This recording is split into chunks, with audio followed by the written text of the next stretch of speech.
in his golden palace, amongst his golden guard, atop his golden throne. Heavy is the head that wears the false crown. Death to the false emperor.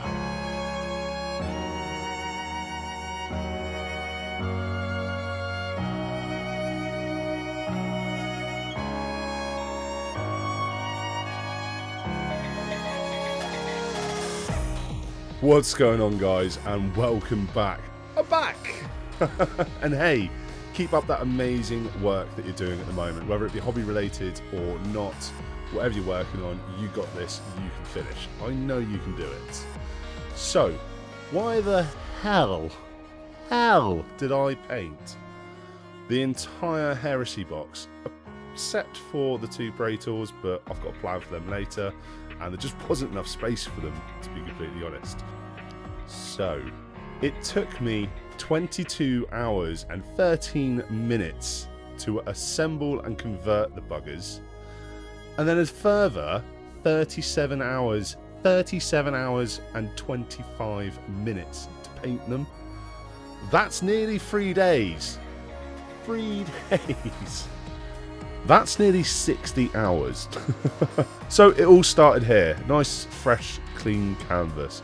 I got my hobby clippers out, I got my scalpel out, and I went through so many fresh blades that I had to get some spares. Boop. There they are. And if you're watching my live stream, yeah, you would have saw me massacre my thumb.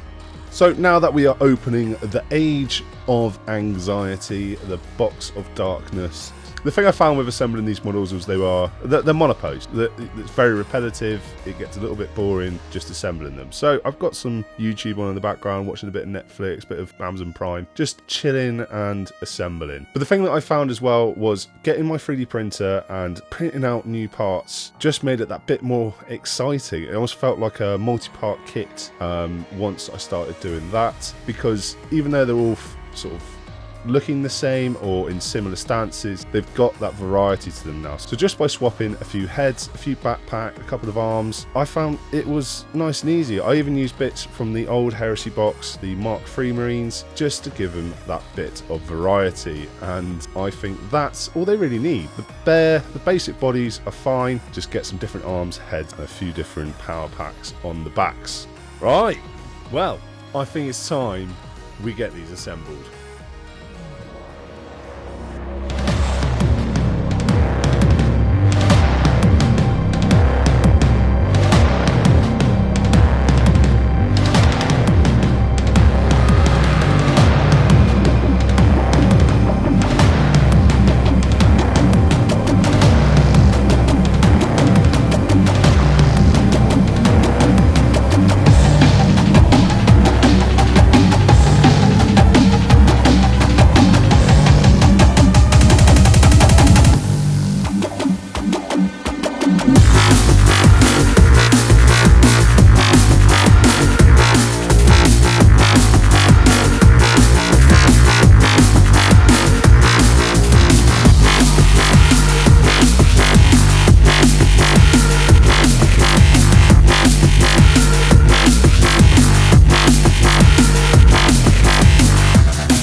kind of assume that this bit is going to make people cringe somewhat, so I thought I'd just leave in the bit where I'm destroying that lovely, lovely Spartan tank.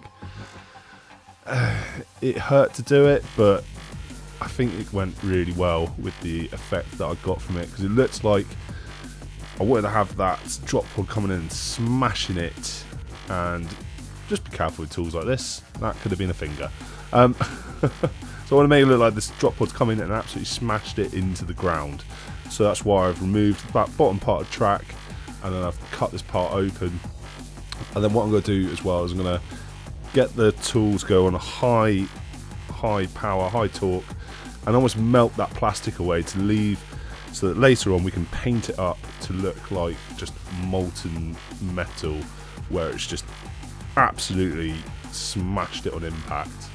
Now that everything has been assembled and is looking pretty much how I want it to, I did also remember that I needed to drill out part of the drop pod, because I need to put some lights, LED lights in there, and that would have been a mega setback had I have forgotten entirely about that. So I did that one quickly before all of this, and then we get everything painted. Now painting was a bit of a challenge in itself, as well, there's 7 different legions, so that's 7 different paint jobs. Some were easier than others. I can tell you now, if I'm ever going to collect Traitor Legion, I'll probably go Iron Warriors, because, well, they were definitely the quickest to paint up. I've done most of these to a sort of a battle standard, battle ready, I suppose you could say, standard of painting, trying to not get too bogged down with the details, because the amount of models that are going to be in there, you will get what is known as the army effect, where a half decent painted model by itself will stand out, but 20 together will look they'll look better than they are, because they sort of blend in, match in, and you get that army effect. I'm sure you guys know what I'm on about, but you'll see at the end what I mean by that anyway. So without further ado, let's get into the painting. Let's have a look at some of the models that I think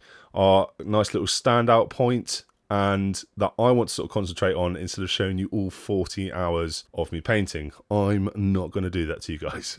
Anyway, right, let's get on, let's crack on, and let's have a look at how these paint jobs came out.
So once everything had its paint job completed, I then hit it with a gloss varnish in order to make a wash, and we're going to be doing an oil wash, which is what I'm about to be removing now. Now I keep looking, I keep hoping that people are going to say what they use. Now I found the best formula for an oil wash was to use turpentine mixed with the oils, and then to remove it use white spirit. So that's turpentine and the oil paint, let it dry. I left it for 24 hours and then remove with white spirit. because later on I did run out of turpentine and then used white spirit to thin down the oil and then white spirit to remove, and I found that it was really difficult to remove the paint that had been mixed both parts with white spirit. So that's definitely my little tidbit that I have coming out of this. I'm going to do another video separately on this, and as well on some of the legions that I've painted up, because I think like I understand how to paint these legions now. And if you guys want to see more in depth on how to paint up certain legions, leave a comment down below and say, hey, can we see some more of the salamanders? Can we see some more of the Imperial Fists, the Word Bearers, whatever, whichever legion you see down there.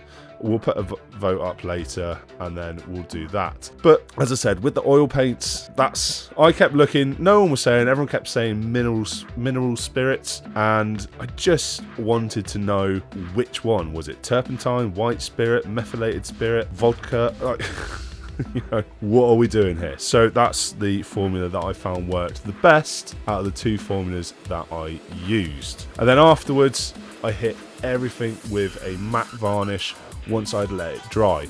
Now again, try and do all of this in a well ventilated area and with a mask on if you have one. I really do suggest that you do that. I found even my eyes were starting to sting from the amount of from the white spirit that I was using, and it just wasn't very pleasant, I suppose you could say. So those are my two little bits. Make sure you've got a little fan blowing everything away, you've got a window open, mask on. If you've got something that will cover your eyes as well, I mean, I probably could use that respirator that I've got tucked away somewhere around here.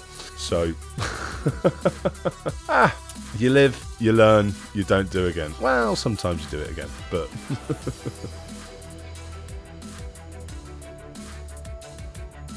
So we're in our final steps now, and that is getting the wiring done. So I want to get the wire up into this drop pod, and also I want it to curl around and get into the vehicle as well. And the reason why I've gone for blue lighting, because I feel like the promethium or the fuels used would burn a sort of a blue colour. I mean, you can get that, especially with like high temperature heats, and I would imagine this would be quite a high temperature sort of explosion flame going on. So that's why I've gone with blue. It's not the fact that they only had blue in stock. No.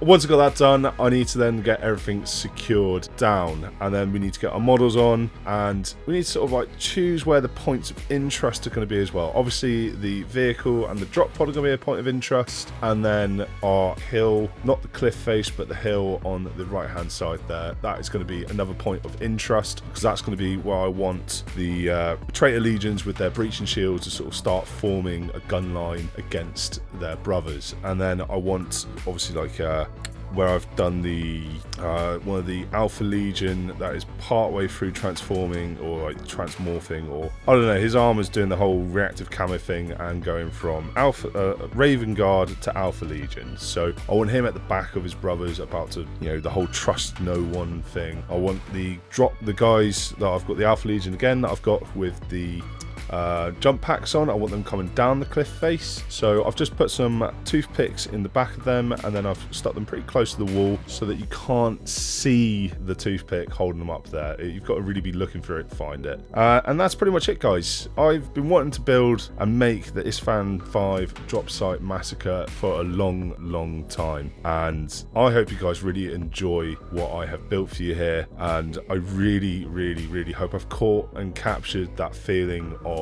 oh shit as the legions turn against brother and the few amount of loyalists left suddenly feel themselves pushed to get up against a wall, literally and encircled. So without further ado, I give you the Istvaan V Drop site massacre.